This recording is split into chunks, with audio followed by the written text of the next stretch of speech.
কিছু কিছু মানুষ আছে যারা পিছনে বদনাম গায়, সামনে ভালো।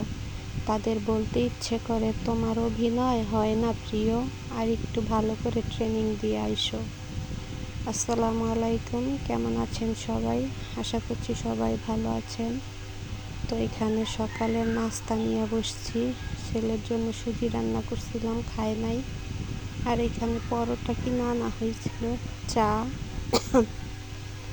তারপরে এখানে আনা ভাজি। হয়েছে পেঁপে।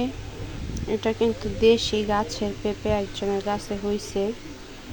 তো ওই পেঁপেটাই আর কি আমার শ্বশুর না জানে দোকান থেকে আমার হাজব্যান্ড কিনে দিচ্ছে, জানি না। দুইটা আনা হয়েছে, এই যে এখানে একটা, এইখানে আর একটা। ওইটা কাঁচা তো একটু, এই কারণে আর কি পাটের বস্তা দিয়া এই যে জাগ দিয়া রাখছে। তো এইভাবে কিন্তু রাখে, যদি কাঁচা থাকে পাকানোর জন্য।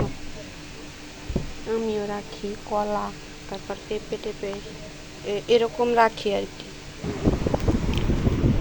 অনেক সময় কাঁঠালের ভিতরে বিচি মানে গ্যাস হয়েছে ওরকম দেখছি, কিন্তু পেঁপের ভিতরেও যেরকম গাছ হইয়া গেছে এটা জীবনের প্রথমবার দেখলাম।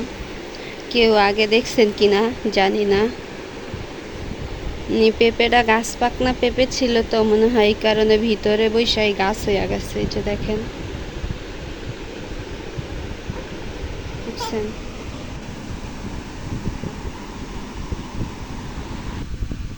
এইখানে পোয়া মাছ ভুনা করবো। এই মাছটা আমার অনেক পছন্দ, এই জন্য আমি নিজেই রান্না করতেছিলাম। প্রথমে পোয়া মাছগুলো আর কি, এগুলা কে কী নামে বলেন জানি না, আমি পোয়া মাছই বলে নুন হলুদ দিয়া ভাইজা নিতেছিলাম। তো দুইটা মাছ আর কি ভাঙ্গা গেছে, যে ভাজা শেষ। এখানে পোয়া মাছে কিন্তু আহামরি কোনো মশলা দিতে হয় না, তাইলে ওই যে মাছের যে একটা ফ্লেভার থাকে বা একটা টেস্ট নষ্ট হয়ে যায়। ওই কারণে শুধু পেঁয়াজ আর লবণ আর হলুদ মরিচের গুঁড়া দিয়ে আমি কষাইয়া তারপরে মাছটা ভুনা করব। ভিডিওটা দেখতে দেখতে যারা এখন ওই পর্যন্ত আছেন, একটা লাইক দিয়ে দিবেন, আর যদি ভালো লাগে তাহলে কমেন্ট করে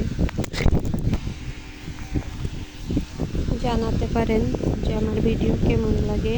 আর নতুন কেউ যদি দেখেন, ভালো লাগলে চ্যানেলটা সাবস্ক্রাইব করে আমার বন্ধু হতে পারেন। ইনশাল্লাহ সবার সাপোর্ট করব। এই যে কষানো শেষ করে তারপরে আমি এখানে ঝোল দিয়া দিলাম আর কি, মাছগুলো দিয়া। এই মাছগুলো কিন্তু একটু নরম নরম থাকে, তো ভাজার পরে শক্ত হয়ে যায়। আর রান্না করলে কিন্তু ভালোই টেস্ট লাগে। এই যে মাছ রান্না ফাইনালি কেমন হয়েছে জানাবেন। আর দেখা হচ্ছে নতুন কোনো ভিডিওতে। সে পর্যন্ত ভালো থাকেন, সুস্থ থাকেন।